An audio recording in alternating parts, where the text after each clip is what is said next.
do so much for the glory of the Lord, para sa hiningaan sa ato At this moment tayo galigson, we will go directly to the most important part of this service. That is the preaching, galigson of sa pulong sa ato ang buhay na Diyos. So, kailangan pa galigson. Please say our hearty amen if andang matang tanan sa pagpaminaw sa pulong sa atong buhay na Diyos. Amen. So, kailangan pa galigson. I'd like to request our pastor, Pastor James, to give to us the word of God. Thank you, Brother Fairlo. Thank you for that wonderful song. I will live for the glory of the Lord. Wow. Like that song. And I hope, mga kaigsunan, truly, we will live for the glory of the Lord. Para sa kaymayaan sa Ginoo. And when you live for the glory of the Lord, you are ready anytime.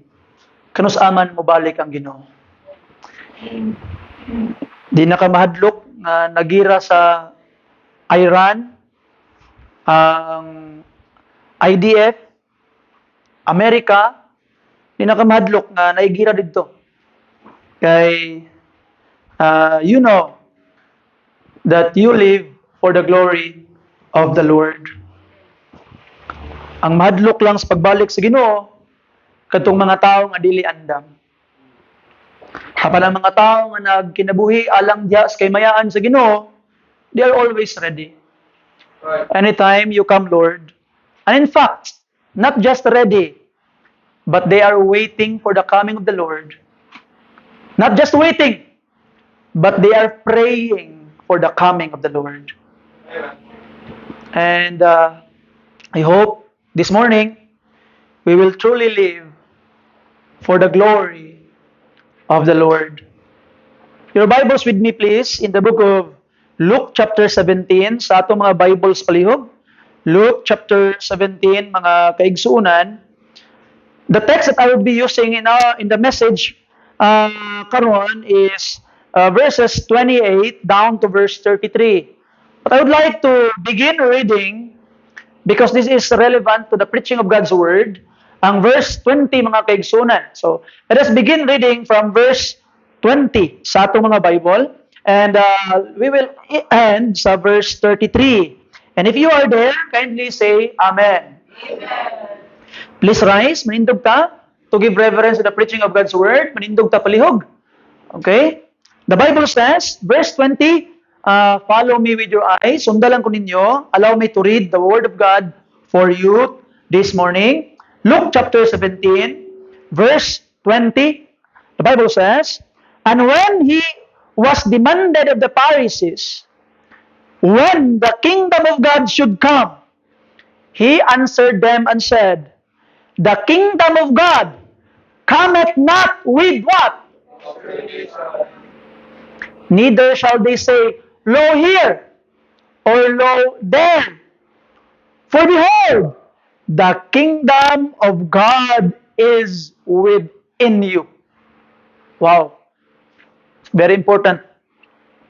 Verse 22, and he said unto the disciples, the days will come when ye shall desire to see one of the days of the Son of Man, and ye shall not see it. And they shall say to you, see here, or see there. Go not after them, nor follow them. And look at this, unsang pagbalik sa Ginoo. For as the lightning that lighteth out of the one part under heaven, shineth unto the other part under heaven, so shall also the Son of Man be in His day. Pagbalik des Ginoo, murag katong kilat nga nisiga dito, niabot sa pikas. You can witness it. At verse 25, what will happen first? But first must he suffer many things and be rejected of this generation. And look at this. Muna ni ang pagbalik sa Ginoo. Muna ni ang sign. And as it was in the days of Noah, so shall it be also in the days of the Son of Man.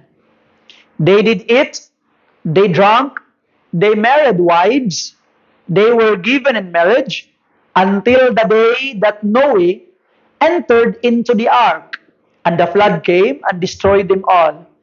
Likewise also, as it was in the days of Lot, they did eat, they drank, they bought, they sold, they planted, they builded. But the same day that Lot went out of Sodom, it rained fire and brimstone from heaven and destroyed them all. One thing in common, aning duha ka story mga kaigsuonan, gikuha daan sa Ginoo si Noah, aya niabot ang baha. Nigawas daan sa Sodom silat, aya niabot ang kalayo. Meaning, waon daan sa Ginoo ang mga Kristohanon, aya moabot ang tribulation period.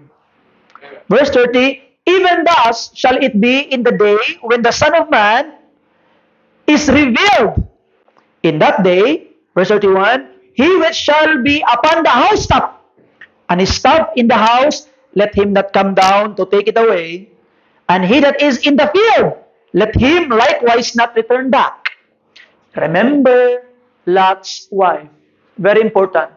Remember Lot's wife. Meaning, it really happened. Nahitabo yun. Jesus Christ will not say, remember, if wala nahitabo. It happened historically. Verse 33, whosoever shall seek to save his life shall lose it. And whosoever shall lose his life shall preserve it. I wanted to continue reading. Verse 34, I tell you, in that day there shall be two men in one bed. The one shall be taken, and the other shall be left. Two women shall be grinding together. The one shall be taken, and the other left. Two men shall be in the field.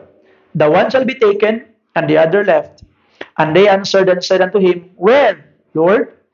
And he said unto them, wheresoever the body is, thither will the eagles be gathered together. Let's pray. Father God, we need your power this morning. Lord, your servant is unworthy to preach your word. And even your people, Lord, is unworthy even to approach your throne. But we are here this morning approaching your throne. These unworthy people, Lord, approaching you, seeking blessing, seeking to be heard, and most of all, Lord, seeking to magnify and glorify your name. We are not here only because of what we can get from you. We are here because we want to offer you something. To offer you our bodies as a living sacrifice. To offer you our voices, sing for your glory. To offer you our worship that will magnify and glorify your name. Lord God, we need you this morning. Cover us with your precious blood. Help us to know you more, to love you more, to honor you more with our frail lives. In Jesus' name, Amen. Amen. Palihog manglingkod tang tanan. I would like to entitle the message this morning, Living for the Glory of the Lord. And living ready. When you live for the glory of the Lord, and you will be ready, mahimo kang andam, igsuon. And sometimes, mga pinangga nga mga kaigsuonan, we look and mabalaka sa pagbalik sa Ginoo. Samot na nga nagingon baya ang Biblia nga ang katapusan dunay mga sinyalis. Sakit nga moabot, gira. You see, and the love of many shall wax cold. And we can see churches karon sa una gapamulak og mga katawhan, but now people have a lot of alibis why not to go. The love of many are getting cold. Sama sa mensahe ni Brother Fairlaw last Sunday afternoon, namugnaw na ang daghang mga katawhan. And these are the signs nga hapit na ang katapusan. And ato makita mga kaigsunan, we are always thinking, ngon sa kag mobalik ng Ginoo. Kanus aka siya mo abot? The same question the people asked before. Verse 20 in our text again, and when he was demanded of the Pharisees, when the kingdom of God should come, kanus amanday mo abot ang gingarihan sa Dios? But Jesus Christ said, the kingdom of God cometh not with observation, neither shall they say, lo here or lo there, specifically at this time. Tanawan niya, for behold, the kingdom of God is within you. The kingdom of God is within you. What does it mean? Kinsa di ang hari? Si? Kinsa? Again? Jesus Christ. Kung asa ang hari, tuwa dito ang kingdom. And Jesus Christ is in their midst, and they are looking for the kingdom? No. The kingdom is already within them. Jesus was with them. Ano yung mga pinangga ng mga kaigsunan, while we are waiting for the physical coming of the Lord Jesus Christ, but do not forget, Jesus Christ is within us. Unsay giingon sa pulong sa Ginoo? Ug dunay duha o tulo nga nagkatapok tungod sa akong ngalan, ingon pa ni Jesus Christ, ako nganha kanila nagpataliwala. So Jesus Christ was in us. And in fact, Jesus Christ is within us today. And in fact, the Bible says, we are the temple of God. Higala igsoon, mga pinangga. While we are waiting for the physical coming of the Lord Jesus Christ, do not forget that He is always with you every day. Ay kalimot. Mana siya, kauban nimo every day. And His physical coming, you will see. So malabas verse 24, for the lightning that lighted out of the one part under heaven shineth unto the other part under heaven, so shall the Son of Man be in his day. So everyone will know that He will come. Just like lightning, na musiga, moabot pikas, everyone will see. Don't believe sa mga tao nga moingon nga, ay, naanas Jesus Christ didto nga lugar. Naanas Jesus Christ sa Middle East. Naanas Jesus Christ sa China. Nana ang kapulis Ginoo dinhi sa Midsayat. Nana sa Samal. Nana sa gitawag nga Mount Tamayong. No, wala didto. You see? We will see Him when He come back. Mabitaw na nagingon ang pulong sa Ginoo in verse 22, and He said unto the disciples, the days will come when ye shall desire to see one of the days of the Son of Man, and ye shall not see it. And they shall say to you, see here, tanawa na diri, or see there, go not after them, nor follow them. Pag may moingon sa inyo, nga nana dito, ubanta, halik diri, na diri, ayaw magtuo. Don't believe them. You see? So ato makita mga kaigsunan, there are a lot of false prophets in our time today na pwedeng mangilad sa atua. But listen carefully mga pinangga. You see? Di na kinahanglan nga hibaw-on pa nimo og kanus-a siyang mobalik. Because the coming of the Lord is not for us to know the date, but the coming of the Lord is for us to prepare with. Dapat ang mangandam. Kabalo kang kanusa, even though the Bible declares nga way nakabalong kinsa, pero di ka andam, wag yabay pulos. So we must be ready sa pagbalik sa Ginoo. We must be ready. And if you want to be ready this morning, live for the glory of the Lord. Now, karon mga pinangga nga mga kaigsoon, I will only give you 3 things. Tulo lang kabutang nga gusto na akong ipadayag sa ato karon nga takna sa kabuntagon. By the grace of God, mahimo kini nga panalangin alang kanatong tanan. So first of all, from our text, atong paghisgutan, the condition of our present world. Let's talk about our present world.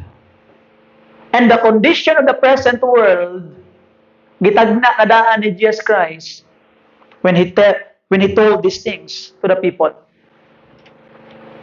Tanaw ni mga Bible, mga kaibigan, verse 26 down to verse 28. Please open your Bibles again sa atong text.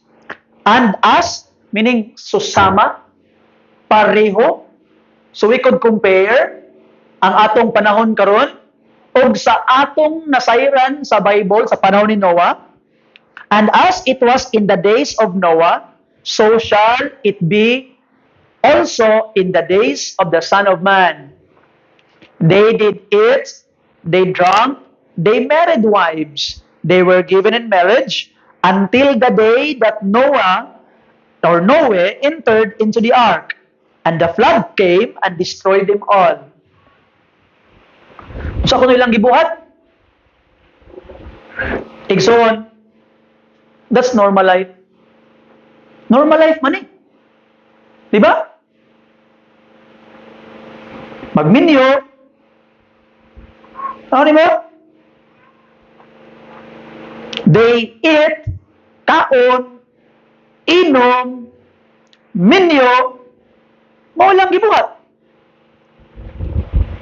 And if you would try to read the Old Testament account in chapter 5 and chapter 6 sa book of Genesis, ato makitaan that they were mocking Noah.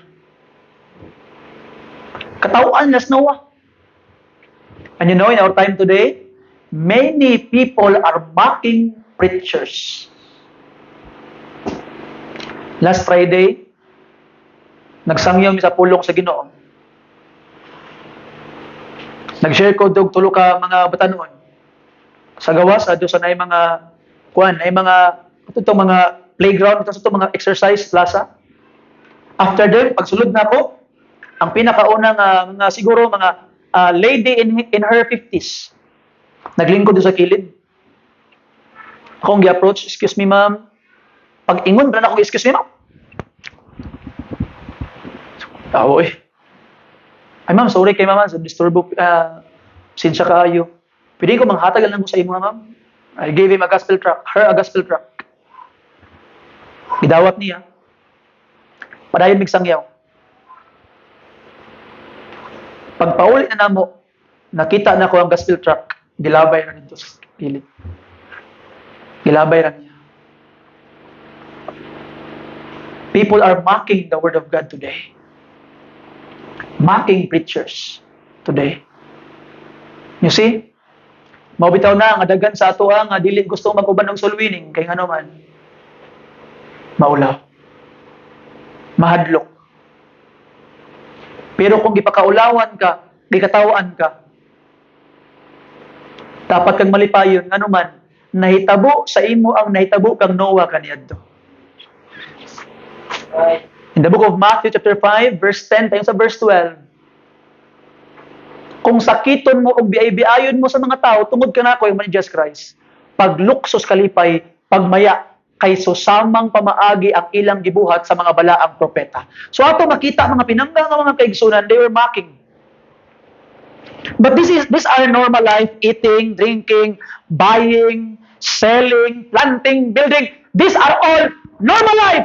What does it mean? Meaning mga pinangga ng mga kaigsunan, ang pagbalik ni Jesus Christ sa panahon nga wala gyud nag-expect ang tanan. Katong panahon nga peaceful time.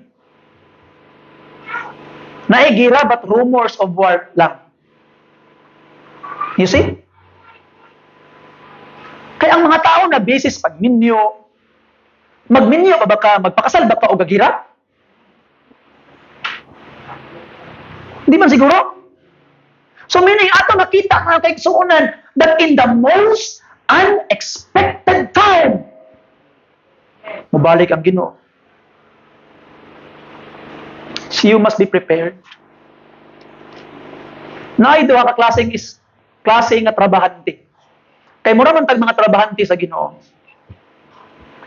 Ako yung mga trabahante dire. Mura man kog dahimong lead man dito sa trabaho sa ubos. Naay duha ka buok klase nga trabahante. Ang unang trabahante, kugihan, kay nadunggan niya nga naggaabot na ang motor sa amo. Uy, nasla ng amo. Motong unang trabahante. Ang ikadawang trabahante, naaman ang iyang amo o wala, nagabuhat yun siya. Salamat ko kay ako mga trabahante dito, mga buutan, mga kugihan. No, bisag di bantayan, tingalan ka na human na. Okay? Pero kabalo mo, kita nga mga Kristohanon, mura tag itong unang trabahante. Hala, naggira na! Naggira na! Mabalik ang Ginoo! Magpitpul na ako kay mabalik ang Ginoo! Sa ato pa, mura ka gatong trabahante nga na doon galing mong motor, nag-aandar, ay pa kalilihap. Dagang mga Kristohanon, aya na mo lihap kung nakadungog nagira, nakadungog nagsakit. Na, iyang feeling na mabalik ang Ginoo, aya ko na trabaho. Mura ka gatong trabahante nga pulpul. Nga aya ra mo lingok, kay hapit na moabot ang amo. Igsoon, moabot mo ng Ginoo dili ugma sunod tuig or 10 years from now o di man sa mabalik sa akong kinabuhi. Dito wala. Mulingok ta. You see? Di tungod kay mobalik siya. But because we are just living for the glory of the Lord. We say amen to that. Atong trabahante nga mulihok lang og nanang amo, pag masakpan to, football gito. And the person that I am working with, di gid siya sayangan mo football. And I asked, ma'am, unsa man ni? Murag na may problema ani gamay. Football ako. Football ito. Sometimes kita bitaw mga entitled. Nay mga trabahante nga mga entitled. Nga mo tungod kay nagatrabaho, feeling nila nga murag di na makakitag laing trabahante ilang amo. Ang mga nagpatrabaho, perminti makakita og laing mo trabaho. Mano sulti man nimo pastor? Because of Christians. Sometimes we really feel entitled. Nga murag di na makakitag laing anak ang Ginoo. You see? Salamat ang atong kaluwasan dili mawala. But if we continue doing something horrible things like that, we need to question our own salvation. Basing di kita tinuod nakaangkon sa kaluwasan. So ato makita mga pinangga nga mga kaigsunan that the people are doing lawful activities. Commerce was active, agriculture is thriving, na yung mga ongoing nga mga construction. And the issue is not immorality alone. Dili na mga issue. Salamat ito, nag-marriage gani. Wala, gani nag-ipon-ipon yun sa Bible. Nagpakasal. It's not immorality. Kabalo ka sa problema? In the last times, indifference. Spiritual indifference. Ang mga tao mura nagway pakialam sa Ginoo. Murag wa nay pakialam sa simbahan. Murag wa nay pakialam sa ilang espirituhanon nga pagpanginahanglan. Gitudlo sa inyo mga Sunday school teachers ganina na ang mga naay mga tao nga naay bahandi ibabaw sa kalibutan apan pobre at ubangan sa Ginoo. According to Luke chapter 12, the parable of the rich fool. So ato makita mga pinangga nga mga kaigsunan, that is the greatest problem of our time today, indifference. Matingala ka, pag moabot sa mga lahi na mga butang sa kalibutan, they are always pressured. No? Pressure yung kay perminti. Pag sa trabaho, manawag ang amo, ma-pressure. Sa eskwela, ma-pressure. Pero sa pagpangalagad sa Ginoo, wala na pressure. Musabot raman to si pastor. Musabot raman ang Ginoo. And that is our line of thinking. But it reveals what kind of heart we have. Na ato makita ng mga pinangga ng mga kaigsunan, I have always heard people say, dili bitaw na makawala sa kaluwasan. Dili bitaw na part sa kaluwasan. Yes, so atong matanaw no, pananglitan gud og manag-uyab mo na may ako tong ipadayon tong ilustrasyon tong niagi nga manag-uyab daw. Nito. Kung namo duha ka buok mo manag-uyab. Unya moingon tong imong uyab sa imuha nga sa may tinawagan sa mga mag-uyab ron. Ha? Unsa dan? Ha? Love. Sa nga love. Love kanang pag di na ko mo reply sa imuha, bulagan ko nimo dili. Dili oy. Sige, na ko mo reply sa imo, dili ko nimo bulagan. Love. Pag mulaag ka, di ka nakaubanan. Bulagan ko nimo dili. Dili oy. Di na kumuban sa imo, kay dili ko nimo bulagan. Love. Kanang ug na ako'y hangyo sa imuha unya, di ka mo tuman. Bulagan ko nimo dili man. Di lang ko mo tuman, kay ko nimo bulagan. Asa may pasabot ato? Nahigugma siya wa? Wala. Now, listen ka na ulit. Pag mawagsin kong simba, mawala akong kaluwakan dili. Di lang ko simba. Pag di ko mag-sulwining, mawala ang kaluwakan dili. Di lang ko mag-sulwining. Pag di ko makampo, mawala ang kaluwakan dili. Di na ako makampo. Pag di ko magbasa Biblia, mawala ang kaluwakan dili. Di na ako magbasa Biblia. Pero unsang klase mong kasing-kasing? You see? Will it make happy atong uyab nga di na mo uban, di na mo reply? Ma-question ka. Labag ko niya? Samas Ginoo, og di na nay mabuhaton, mo question ang Ginoo, nagtuo ba gyud din ako? Kita ninyo ang punto? Have you understand, amen? I hope you understand mga pinangga ng mga kaigsunan.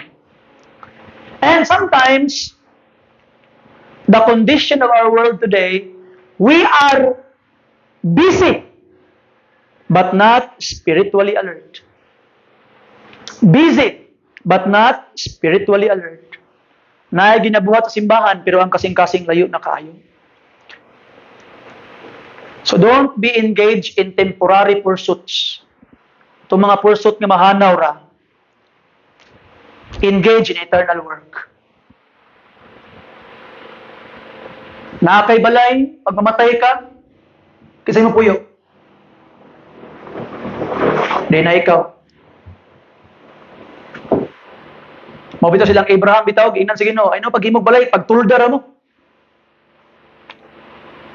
You see? Pag nakayuta, pag mamatay ka, kinsa na mo occupy. Di na ikaw. Sa may tabo to, mabili ni mo tanan. Muna bitaw sa tong Sunday school ganina, ang gitudlo sa ato, magtigom tagbahandi sa langit. Kay kung mamatay ka, dili mawala. Imo na noong adtuan. Ang bahandi sa kalibutan, imong biyaan. Pero ang bahandi nga imong gitigom sa langit, imong adtuan. So alagad na sa Ginoo. Tabang das kabus. Ingon gani, radikal kay atong teksto. Ibaligya imong kabtangan o paghatag og limos. Para makaangkon yung bandi sa langit. So meaning, ang gingon sa puno sa Ginoo, mahimot ang manggihatagon. No? So I will just share this to you for the sake of illustration. No, di man dapat i-share, pero ako lang isulti sa inyo. Sa klase nilang Francine,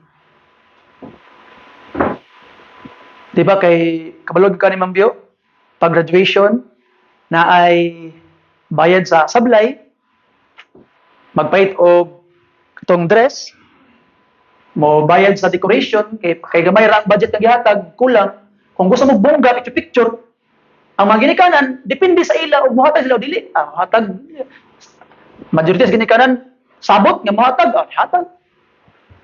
Niabot og mga 495 tanan ang mabayaran.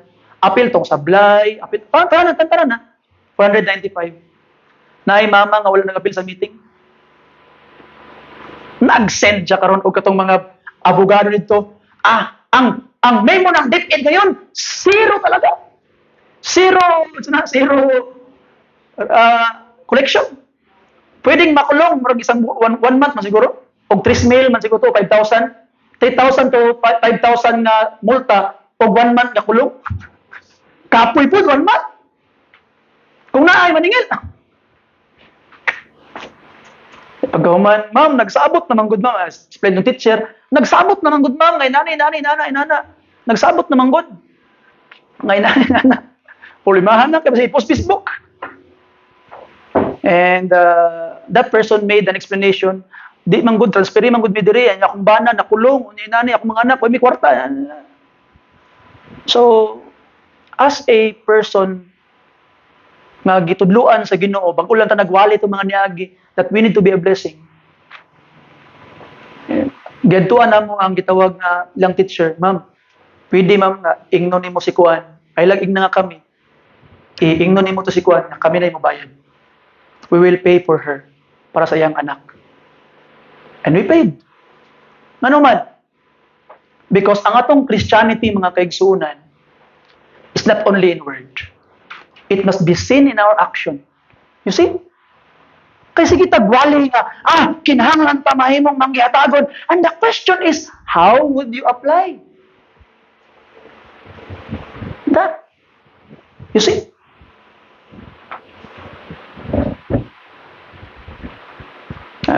Joker kayo. Kaya pag ulit na ko balay, and we gave that, kaingon ka nga, you cannot really outgive God. Pag ulit na magbalay, we gave that help. Pag ulit na magbalay, na po nanawag sa ako, Pastor, murag makuha na gid nato ang sakyanan karong gitawag nga bulanan. Amen. Dito ra ang balos Ginoo na. Maayo kayong Ginoo. You see? So atong makita nga pinangga, we are not giving because natay gusto nga balos, but we are doing it because it is right. You see? And we wanted treasure in heaven. How to have treasure in heaven, not only becoming a blessing, but also pinaagi sa imong mahimo kang instrumento nga naa pay tawo nga mga luwas. And you will have great treasure in heaven. Na imo tagbo sa imo I was saved, you are the instrument. And we say amen to that.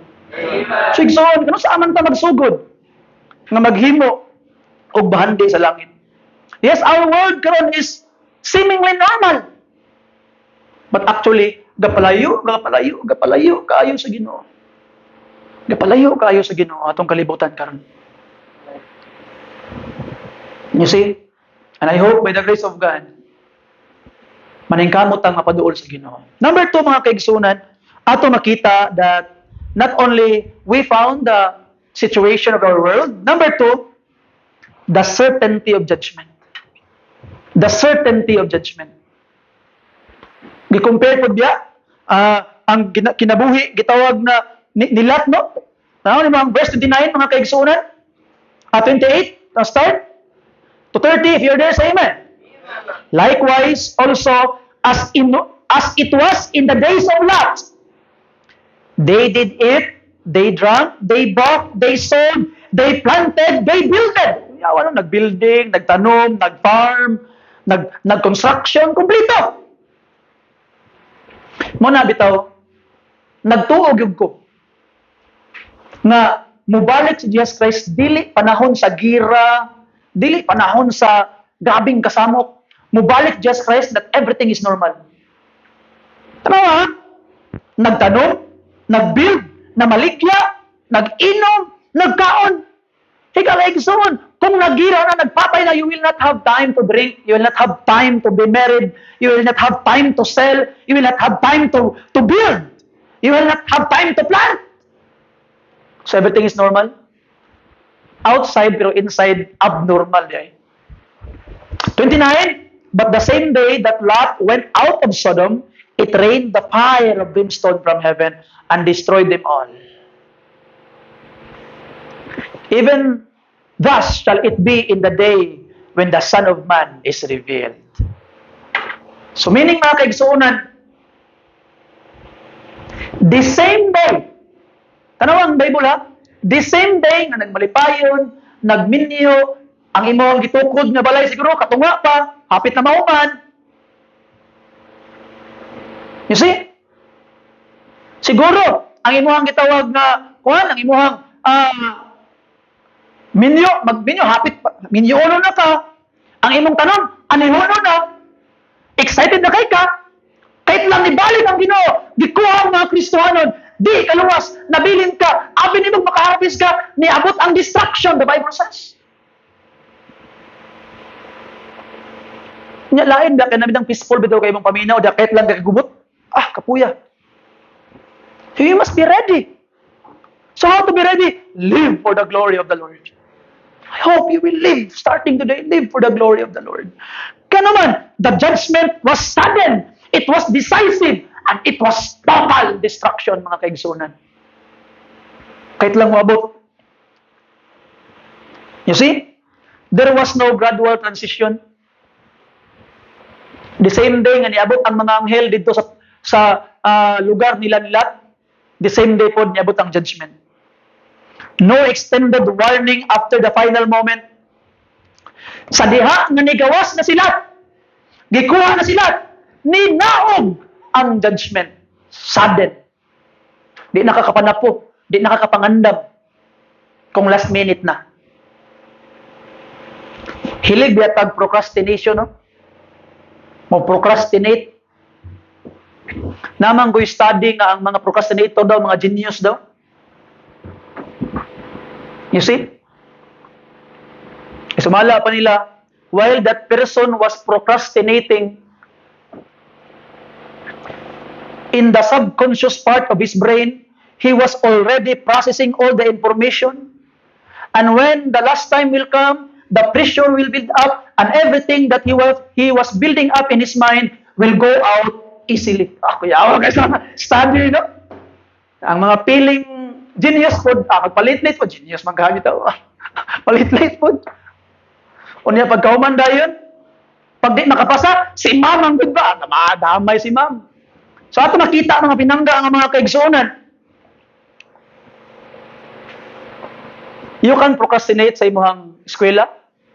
You can procrastinate in any other thing. But listen carefully, Christians, ayaw pag-procrastinate sa pag-living for the glory of the Lord.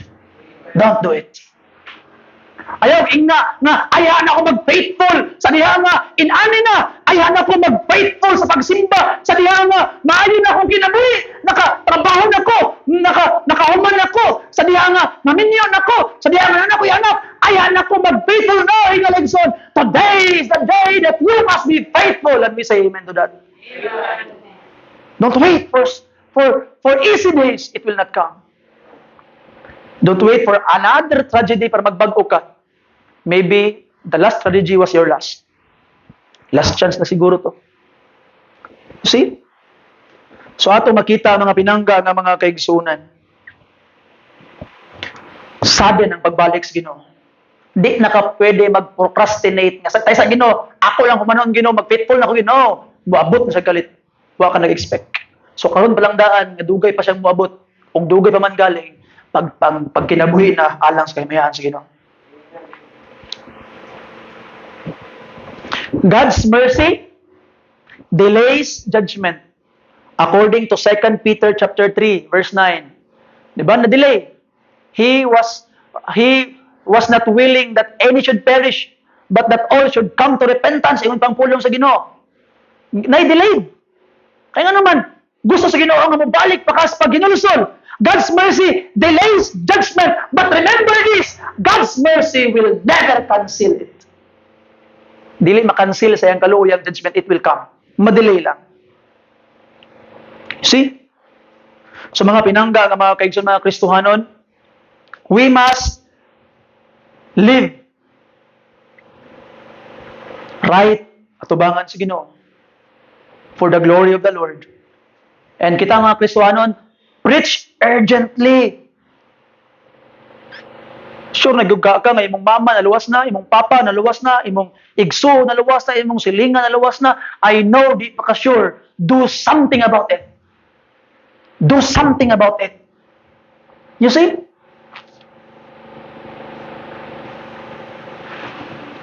Usahay ra ba no ngay matingala ko usahay mahadlok dug ampo usahay.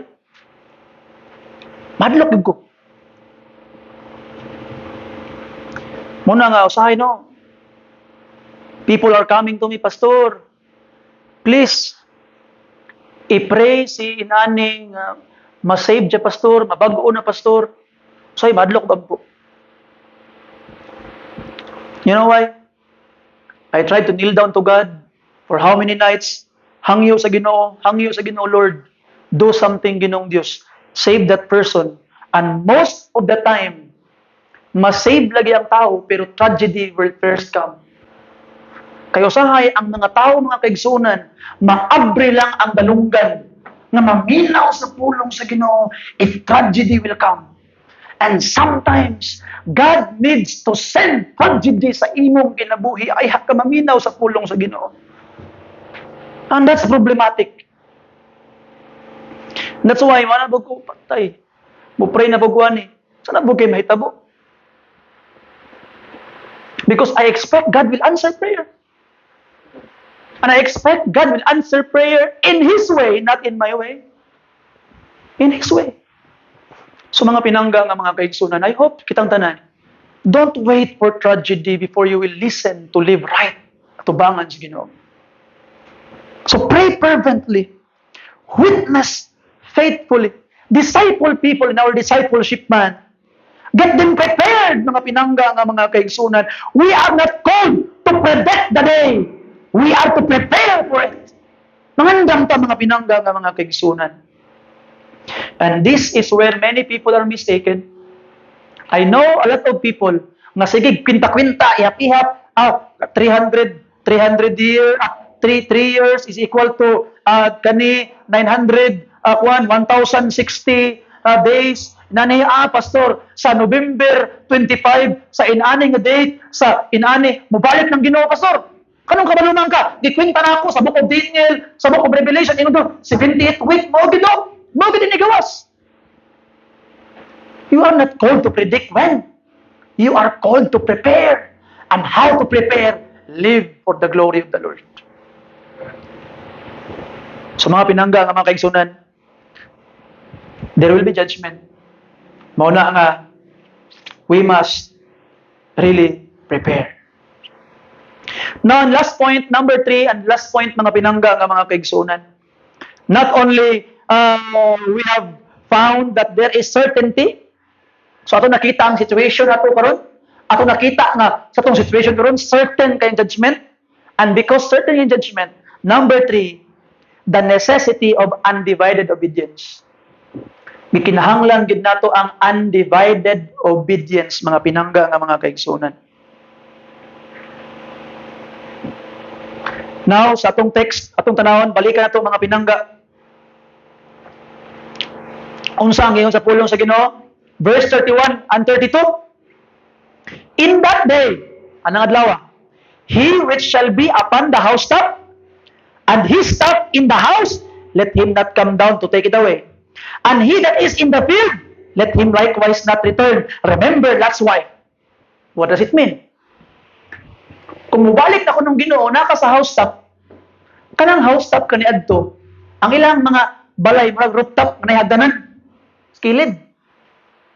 So yun pa, kung naka sa taas imong balay, ayaw nagsulod, kay para kwaon ang imong gamit.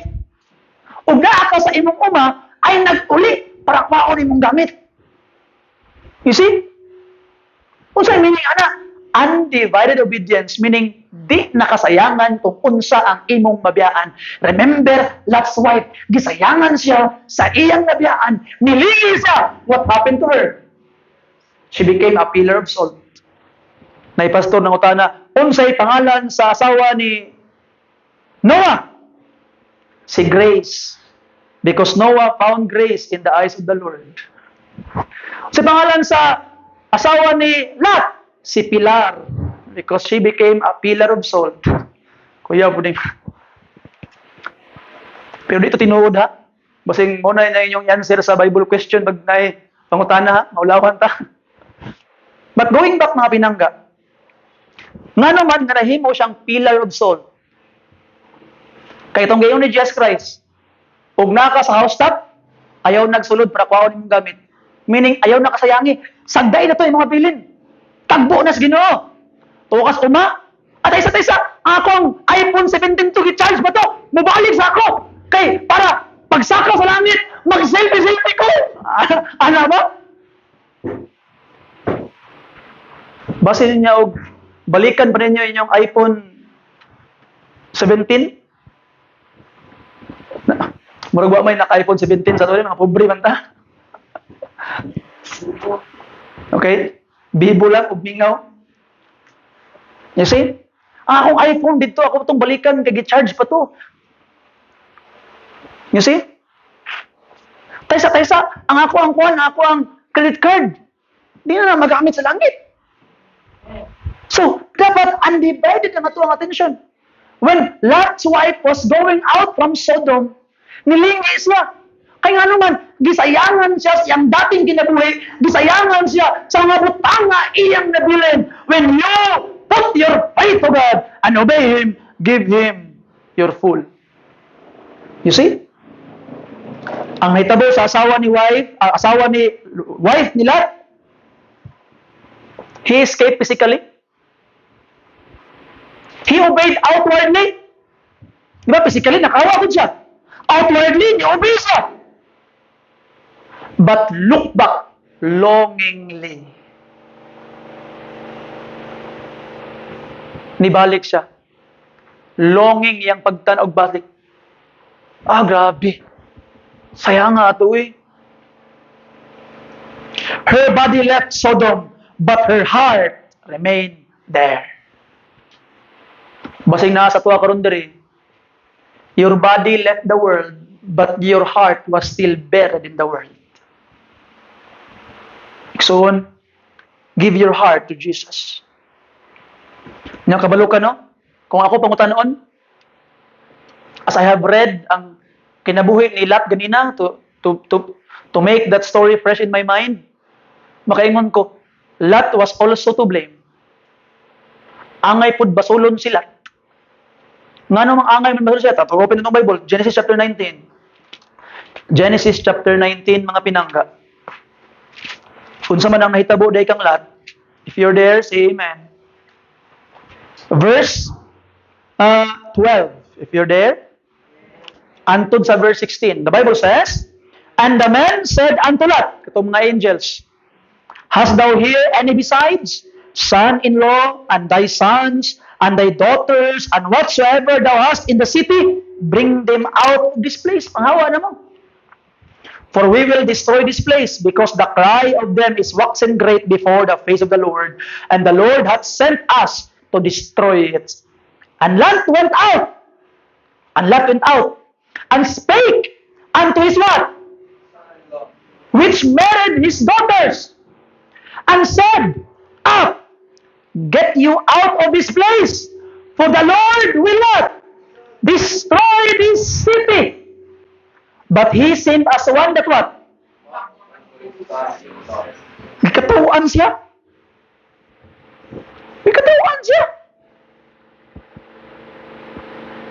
Hawa na ta diri.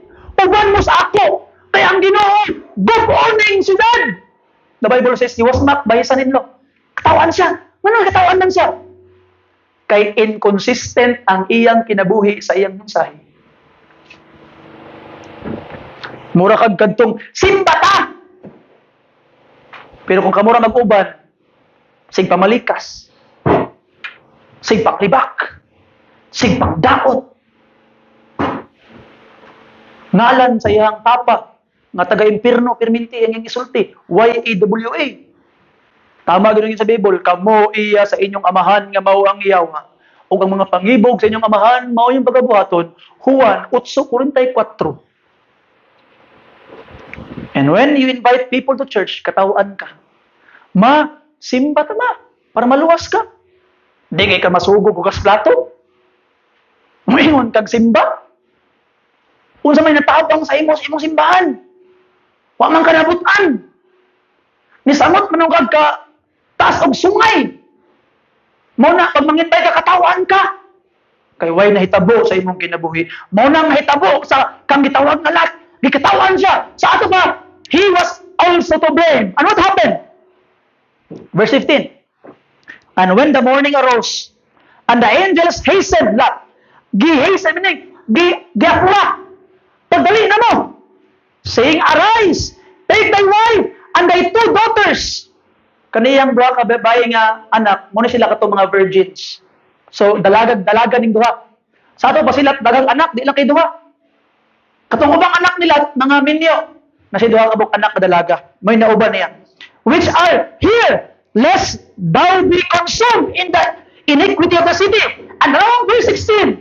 And while he what? Lingered. Ano sabi niya sa lingered? Kabalo mo sabi niya sa lingered? Ano kabalo? Naglangay-langay siya. He lingered. You see? The angels hastened him. Di padali siya, pero siya galangay-langay. Nga naman, kay apil siya, gakaibog yapon na di niya gusto biyaan ang mga butang nga naa sa Sodom. Nga naman, nga dili ni mo madala ang imong mga gina-invite sa simbahan, kay apil ka, galangay-langay.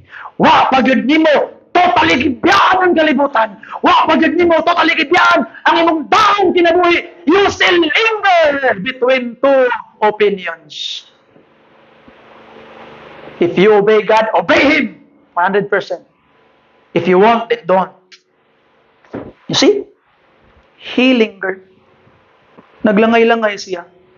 So kinsa man ang unang naglangay-langay? Siya, dili iyang asawa. Tungod kay dili consistent sa iyang ginabuhat at the moment. Dili consistent siyang ginabuhat at the moment ang iyang mensahe. Apil iyang asawa. Dili makaya sa iyang wife nga mo follow sa iyang leadership. Naka-decide man gid siya nga mohawa na. At the last hour ni barugid siya. Pero ang iyang asawa, di naman ni mauwa kung banal, lahi naman ni siya. Faithful naman kayo. Pag ana, di na niya ma-follow ang leadership, pinalahi na. Nilingi. Casualty. Remember Lot's wife. And higala igsoon, when you remember Lot's wife, remember also Lot. Kay basing ikaw ang Lot sa imong family. Ikaw ra unta ang luwas. Ikaw ra unta ang nakatabang sa ilaha para makaikya sila sa kalayo sa impyerno. Pero nagalangay-langay ka. You still look at the world. Ang imong kinabuhi inconsistent sa imong pagsimba, imong pagpangalagad sa Ginoo. Higala igsoon, maybe your family will be consumed with fire. Because the only way they know Christianity is you. Jesus is good. But people will judge Christianity through its Christians. San pagkapilata mo ingon nga looking unto Jesus, the author and finisher of your faith, higala igsoon, the world will look at the Christians to judge Christianity. They will never look at Jesus. They will never look at Jesus to judge us, to judge Christianity. Kristohanon ng ilang tanawon, meaning ikaw ilang tanawon.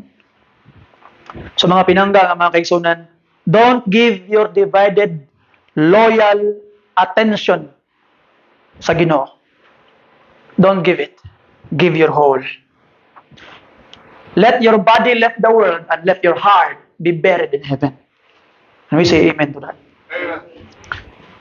So mga kaigsunan, sa man itong angay buhaton, the advice of Jesus, the Bible says, going back in verse 33, whosoever shall seek to save his life shall lose it, and whosoever shall lose his life shall preserve it. So igalig so nato makita mga pinangga nga mga kaigsunan, to save ourselves means we wanted to have self-interest, comfort, and control, but to lose our life means to surrender to Christ completely. Wala lang nag-warning, Jesus Christ, gimodel niya ang kamaturan. Nga naman, how did Jesus Christ gain life for us? He died in the cross. Siya itong example. So mga pinangga nga mga kaigsunan, church, simbahan, listen carefully. Unsa man ang atong pilion? Atong i-protect atong comfort, ang atong peace, or pursue calling. Di ka makaangkon og peace sa kalibutan. When you are serving the Lord, ganuman, when you serve the Lord, there is war. Nakigira ka sa yawa. Your peace is only peace in Christ, not peace in the world. So, will you protect your comfort or pursue your calling? Will you preserve your reputation or proclaim the truth? I can still remember the first time akong gitapok akong mga igagaw dito sa among balay, akong gisangyawan sa pulong sa Ginoo, and I was telling them the word of God. Nana ko'y nadungog na waray si mana. Nana ko'y nadungog na chismis. Si Dudong ba murag nabuang nagawali-wali. You see that? Maulaw yata na, but imo bang protektaran imong reputasyon or imong ipurso ang imong calling, i-proclaim nimo ang kamatuoran? Will you guard your convenience or give ourselves to missions? Higala igsoon, we need to lose something in order to gain something. And we need to lose our life if we want life. True life in Christ. Surrender. Be humble. Igsoon, as we close sa mensahe sa pulong sa Ginoo karon, nakita ni mga situation sa kalibutan. Normal, di ba? Meaning, life can feel normal, but judgment is actually approaching. Murag normal raman ang tanan. Okay raman ay kumpensa. Wa may nahitabo. Okay raman ko. Tanawang nahitabo sa ilaha. Wa nahitabo. Nagpakasal pa gani. Nag-inom na maligya. Nagtukod. Nagkanom pa gani. Kahit lang niabot ang judgment. Life can feel normal while judgment approach. And ato makita, judgment. And judgment, number 2, can suddenly come and it will be decisive. And number 3, only wholehearted surrender, living for the glory of God, will prepare us. Kani nga message mga kaigsunan, wala ni nang hadlok. It's not a fear-driven message. But I want you to be ready. Live for the glory of the Lord. Bulag na sa kalibutan, iangkoy mong kinabuhi kang Christ. Commit to obedience, maubay nagagos Ginoo. Di na gid nako sa ibaylo sugod karon. And engage in gospel mission. Tell others also that they will also be ready. I hope nakuha nimong mensahe karon. Palihog man itong tanan. Let us pray. Diyos Amahan, thank you, Lord, sa mensahe ng imong gihatag. Lord God, we are powerless. So powerless that there's nothing we can do apart from your grace. Lord, we need you. Change us, Lord. Change us, Lord. Tabangin ni Ginoo nga ma-plaster o ma-tulid na niya mong mga kinabuhi. I pray that you'd make us a blessing. And you'd bless us, Lord. Tabang Ginoo, we need you always. Ikaw na bahala sa mo, Lord. Ikinahanglan ka na mo, Amahan. Help and bless. Empower us. Bless these people. Allow them to make decisions. Karon Ginoo. We need to make decision. And Lord, I hope that that decision this morning will be to live for your glory. In Jesus' name. Amen. What song, Brother Perlo? I surrender all. Surrender on. So on as we sing, I surrender on. I call you to surrender to God. Surrender na sa Ginoo. Pwede man ka mo-surrender karon. Ay na ulit ugma. Ayaw na next week. Ayaw na next year karon. First bitaw karon. March 1 man karon. First Sunday of March. Make it your new year, your new life. Today. I invite you to come. Biyahin mo ng Quran. Humble yourself before God. Paubos imong kaugalingon. Kneel down before Jesus. And Lord, inang Ginoo, Lord, I will live for your glory. As we sing verse 1 karon, I invite you to come. Dool sa tubangan. And make a decision. And by the grace of God, makita ka nimo imong kaugalingon nga living a right life for God. Not because there's blessing, but because it's right. Verse 1, Brother Fairlow, please.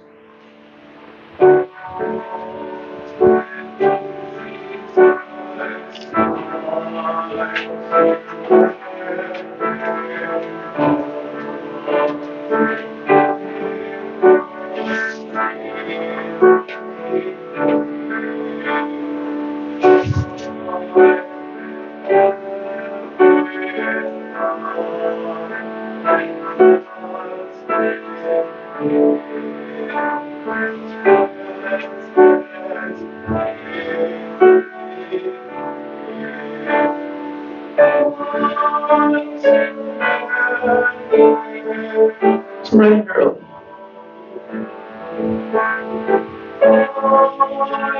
Everything. Ayaw nagbilin sa gamay.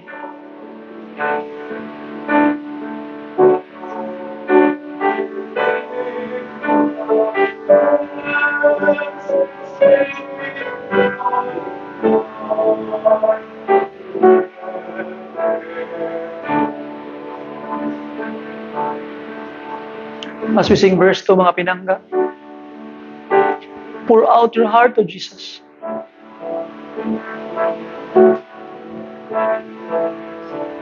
So manang nagbabagkuhaan na ang galan. Surrender na. Verse 2, please.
Whatever's in your heart, tell it now to Jesus as we sing the last verse.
Father God, thank you for the message.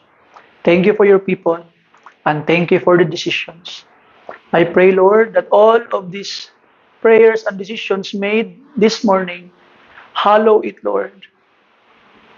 Bless it, Lord. Answer it, Lord, in a very special way.